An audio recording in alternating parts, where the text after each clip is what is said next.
तो आज की वीडियो में देखते हैं जो क्लास 8th का हाफ ईयरली के लिए तुम्हारा एग्ज़ाम जो आने वाला है ना 2022-23 का, वो किस टाइप का आने वाला है। बिल्कुल पैटर्न या फिर तुम कह सकते हो एक तरीके से क्वेश्चंस भी मैच हो सकते हैं। ठीक है, तो वीडियो के एंड तक देखना और अच्छे से देखना किस प्रकार के क्वेश्चंस आ रहे हैं। जो मैंने तुम्हें पढ़ाया है ना, उसके बाहर से कुछ भी नहीं जाने वाला, 1% भी नहीं जाने वाला। सारे क्वेश्चंस तुम्हें 100% आ जाएंगे। देखना, सबसे पहले तो दिया हुआ क्या है वो ध्यान से पढ़ना। सभी प्रश्न करना अनिवार्य है, उनके सामने अंकित हैं, अंक जो है यहाँ पर निर्देशांकित है। सर्वप्रथम परीक्षार्थी अपना नामांकन प्रश्न पत्र पर करें, मतलब अपना नाम, अपना रोल नंबर तुम्हें भरना है। रोल नंबर कहाँ पर भरना है वो मैं तुम्हें दिखा दूँ कि यहाँ पर बिल्कुल इस जगह पर तुम्हें अपना रोल नंबर भरना है जो तुम्हारा रोल नंबर दिया होगा। अब करते हैं पहले क्वेश्चंस को।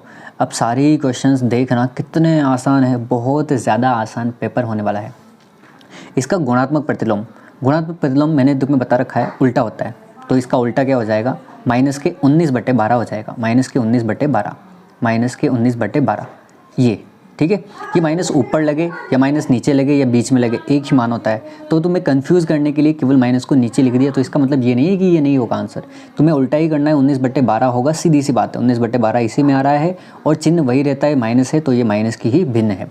चतुर्भुजों के चारों कोणों का योग कितना होता है, तो वो 360 होता है।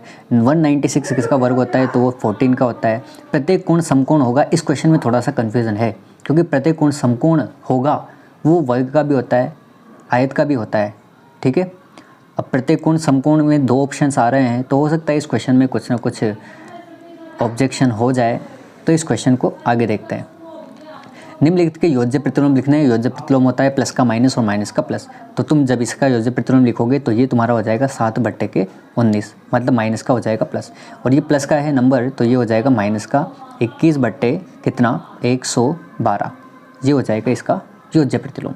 6 के घन संख्या कितनी होगी, घन संख्या कितनी होगी, तो वो होती है 216। ठीक है, तुम्हें याद होगा ये। 3:6 को प्रतिशत में बदलना है। अभी मैंने बताया था तुम्हें, 3/6 लिख देंगे इसको और मल्टीप्लाई कर देंगे 100 से, तो कितना हो जाएगा ये। 3 से कटेगा 6 कितनी बार, 2 बार। 2 से कटेगा 100 कितनी बार, 50 बार। मतलब इसका प्रतिशत हो जाएगा 50%। इसका सही आंसर होगा। ठीक है, ये इसका सोल्यूशन है। आगे देखते हैं। आगे तुम्हें दिया है समीकरण को, इसको हल करना है। तो इसमें क्या होगा, ये 3 ट्रांसफ़र हो जाएगा इस तरफ, 8 के इस तरफ, मतलब तुम्हारा निकल करके आ जाएगा 2x बराबर 8 × 3। तो 8 को 3 से करोगे तो ये तो जाएगा 24, और 24 ये 2 जो है ये मल्टीप्लाई में है, इधर चला जाएगा डिवाइड में।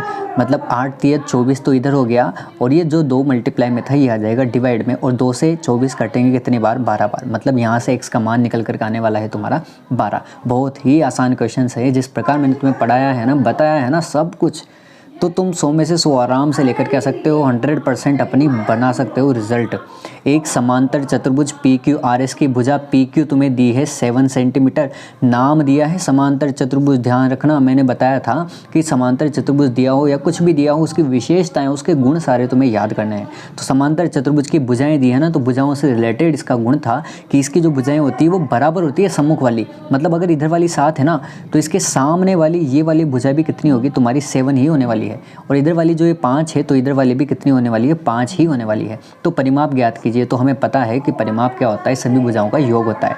तो इन सब का योग कर लेंगे, 7 और 5 12, 12 और 12 और भी 12, इधर भी 12, तो 24 हो जाएंगे। इसका परिमाप जो है वो कितना निकल करके आ जाएगा तुम्हारा, 24 निकल करके आ जाएगा इसका सही आंसर। इतना ईजी पेपर है ना, मैं क्या बताऊँ तुम्हें। करते हैं इसके आगे का क्वेश्चन। इसके आगे का 10वां क्वेश्चन है, इनको हल करना है। हल करने वाला क्वेश्चन मैंने तुम्हें बता रखा है। प्लस वाला नंबर जब भी ट्रांसफ़र होगा इक्वल के इधर, तो वो हो जाएगा माइनस में। मतलब यहाँ से y बराबर निकल करके आएगा 10 - 3, मतलब 10 में से 3 जाएंगे तो ये निकल करके आएगा 7। ठीक है, ये डिवाइड वाला है, इधर जाएगा तो हो जाएगा मल्टीप्लाई में। तो यहाँ से t बराबर निकल करके आएगा 10 × 5 और डिवाइड बाय कितना हो जाएगा, ये हो जाएगा कितना, 50। 10 से 5 को गुणा करेंगे तो कितना हो जाएगा, 50।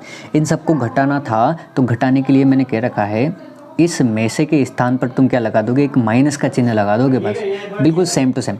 माइनस का चिन्ह लगाने के बाद इधर वालों के सभी के चिन्ह चेंज हो जाएंगे। मतलब ये वाला नंबर हो जाएगा माइनस का, ये माइनस वाला हो जाएगा प्लस का, ये प्लस वाला हो जाएगा माइनस का, और ये प्लस वाला भी किसका, माइनस का। अब घटा दो इन्हें। 12a कहाँ पर था, ये रहा ए वाला, तो 12a में से 4a गए तो ये कितने बचेंगे, 3a। मैं डायरेक्ट तुम्हें आंसर बता रहा हूँ, स्टेप बाय स्टेप तुम्हें हल करके देखना है।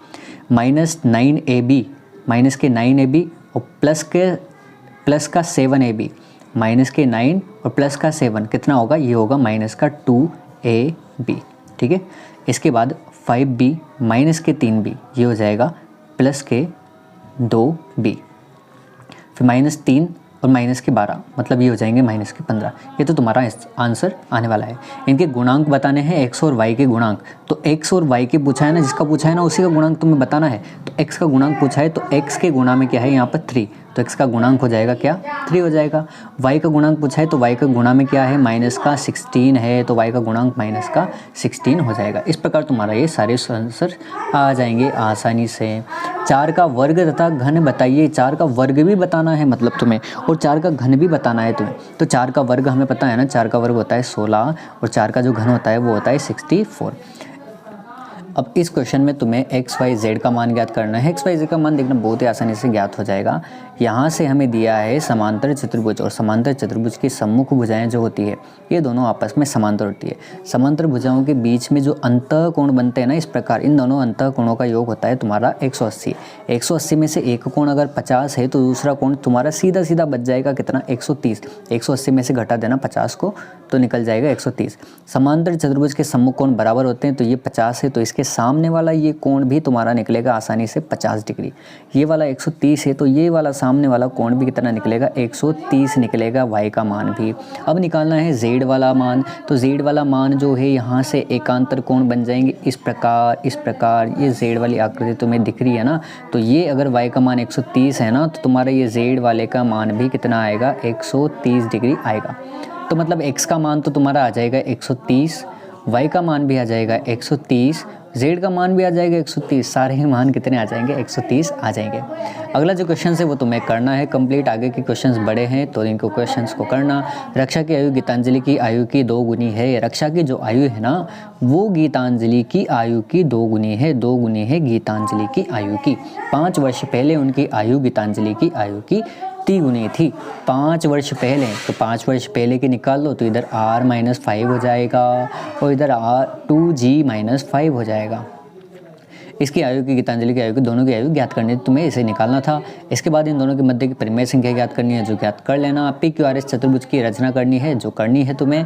और इसके बाद लास्ट क्वेश्चन जो था ये डायग्राम वाला क्वेश्चन 100% आएगा ही सही। तो प्रश्नावली 15 में से तुम्हें इस क्वेश्चन को, ये तो है तुम्हारा प्रश्नावली 15 का नहीं, ये प्रश्नावली 5 का क्वेश्चन है दंड आलेख वाला। या तो ये आएगा या फिर एक रेखा आलेख है प्रश्नावली 15 में, वो रेखा आलेख वाला तुम्हें ग्राफ वाला सवाल करना है, ठीक है।